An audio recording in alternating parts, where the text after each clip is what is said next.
Hello everyone, welcome back to you all in my YouTube channel. Today we will read physics of class 10 sources of energy lesson 14. आज हम लोग इस video में sources of energy lesson 14 को पढ़ने वाले हैं. इसमें कुछ पॉइंट्स हम डिस्कस करेंगे. अब first point is good source of energy. Good source of energy क्या होती है? इट शुड बी चीप, यानी ये क्या होना चाहिए? चीप होना चाहिए, मतलब सस्ता होना चाहिए. It should be easy to access, इसे हम आसानी से इस्तेमाल कर सकते हैं, ऐसा होना चाहिए. It should be easy to store and transport, ये ऐसा होना चाहिए कि हम इसे ईज़िली स्टोर भी कर सकें और ट्रांसपोर्ट भी कर सकें. It should give large amount of energy, ये गुड सोर्स ऑफ एनर्जी ऐसे होने चाहिए जिससे बहुत ज़्यादा अमाउंट ऑफ एनर्जी निकले. ओके, अब सोर्स ऑफ एनर्जी को हम दो डिफरेंट टाइप्स में कैटेगराइज कर सकते हैं. पहला तो हमारा कन्वेंशनल और नॉन कन्वेंशनल है. दूसरा हमारा आएगा रीन्यूएबल और नॉन रीन्यूएबल. तो पहले कन्वेंशनल सोर्स ऑफ एनर्जी वैसे सोर्स ऑफ एनर्जी होते हैं जिन्हें हम बहुत ही लॉन्ग टाइम से यूज़ करते आ रहे हैं. Sources which are being use since long time like coal, wood, wind etcetera, मतलब हम इन्हें बहुत लंबे समय से यूज़ करते आ रहे हैं. So these are called conventional sources of energy. और जस्ट इसका उल्टा, जब हम इसे बहुत ही लंबे समय से यूज़ कर रहे हैं तो ये कन्वेंशनल हुआ, और जब हम इसे हाल फिलहाल में, यानी वैसे सोर्स ऑफ एनर्जी जिनको हम हाल फिलहाल में यूज़ करना स्टार्ट ही किए हैं, वो हमारा क्या है? Non conventional sources of energy. Sources whose use has started only recently like sun wave, यानी सन से जो एनर्जी मिलती है, सोलर एनर्जी हो गया, वेव्स जो मिलती है हमें, विंड एनर्जी हो गया, इन सब चीज़ों से जो हमें एनर्जी मिल रही है उसको हम लोग ने रिसेंटली स्टार्ट किया है यूज़ करना. So these are called non conventional sources of energy. Now it can be categorised in one more way as renewable and non renewable sources of energy. So we will discuss renewable source of energy. इसको हमने points में लिखा है ताकि अगर आपको long answers याद करने में दिक्कत हो रहा है तो इन शॉर्ट आप पॉइंट्स में भी याद कर सकते हैं. तो sources which can last for a very long time, यानी वैसे सोर्स ऑफ एनर्जी जो बहुत लंबे समय तक चलते हैं. इट सप्लाई इज़ अनलिमिटेड, इसका जो सप्लाई होता है वो अनलिमिटेड होता है.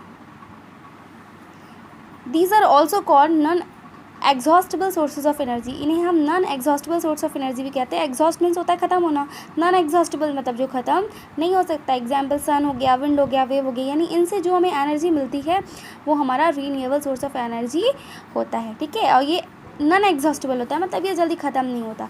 अब non renewable sources of energy, तो यानी sources who supply is limited, वैसे सोर्सेज ऑफ एनर्जी जिनका जो सप्लाई होता है वो लिमिटेड होता है. And it may be finished one day, और ये लिमिटेड है जिसके कारण ये एक ना एक दिन ख़त्म हो जाएगा. They are also called exhaustible source of energy. अगर ये ख़त्म हो जाएगा तो इसे हम क्या बोलेंगे? Exhaustible source of energy.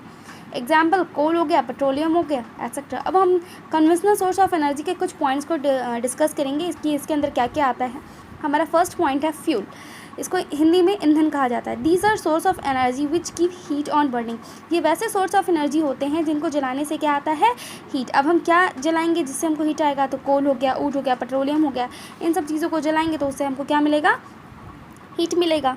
अब properties of good fuels. Good fuels के क्या क्या गुण है, मतलब अगर आपके पास कोई फ्यूल है तो उसका क्या क्या फीचर होना चाहिए ताकि आप उसे अपनाएं. तो अब first feature is it should give more heat. हम ऐसे फ्यूल को यूज़ करेंगे जो बहुत ज़्यादा हमें हीट करे. Should be cheap and release less smoke.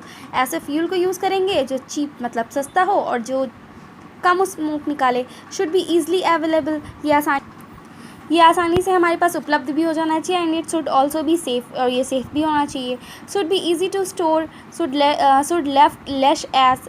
ऐसे सोर्स मतलब क्या बोलते हैं, प्रॉपर्टीज़ ऑफ गुड फ्यूल्स में गुड फ्यूल्स ऐसे होने चाहिए जो ईज़िली हम जिसे स्टोर कर सकें, जिसको जलाने पे कम वो ऐसते मतलब कम राखते. Should have proper burning temperature. Good fuels ऐसे होंगे जिनको जलाएंगे तो वो अच्छा आपको टेम्परेचर भी देता है. अब क्या है?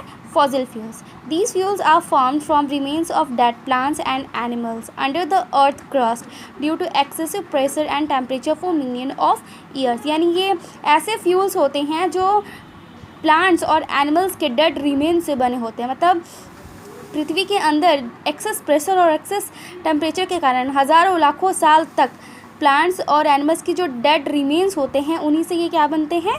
Fossil fuel. जैसे कोल है, पेट्रोलियम है, नेचुरल गैस है.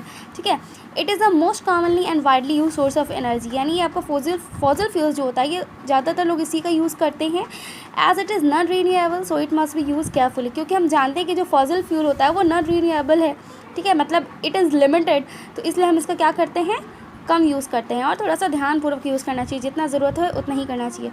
यूजेस ऑफ फॉसिल फ्यूल्स, अब हम फॉसिल फ्यूल्स का क्या क्या यूज़ करेंगे। एज एलपीजी इन कुकिंग के रूप में हम एलपीजी का यूज़ करेंगे, कोल का भी यूज़ करेंगे खाना बनाने के लिए। व्हीकल्स में हम पेट्रोल और डीजल का यूज़ करेंगे, और फॉसिल फ्यूल का यूज़ हम इलेक्ट्रिसिटी उत्पन्न करने के लिए करेंगे थर्मल पावर प्लांट्स में। अब फॉसिल फ्यूल्स के disadvantages. When we burn fossil fuels it causes air pollution, poisonous gases like carbon dioxide, nitrogen dioxide, sulphur dioxides are release. जब हम फॉसिल फ्यूल्स को जलाते हैं तो इससे एयर पॉल्यूशन होता है, बहुत सारे पॉइजनस गैसेस निकलते हैं, जैसे carbon dioxide, nitrogen dioxide, sulphur dioxide, ठीक है। When these gases release in air causes acid rain, जब ये सारे गैसेज एयर में रिलीज़ होते हैं तो ये क्या करते हैं, एसिड रेन बनाते हैं, जो कि मिट्टी को तो नुकसान पहुंचाते हैं, साथ ही साथ वाटर को भी नुकसान पहुंचाते हैं। It release lots of smoke, ये बहुत सारे स्मोक भी निकालते हैं। So in this video we will discuss only these things.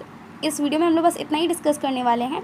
Very soon एक और नया वीडियो बनेगा और इस तरह आपका sources of energy chapter complete हो जाएगा। Hope you like this video. Thank you everyone.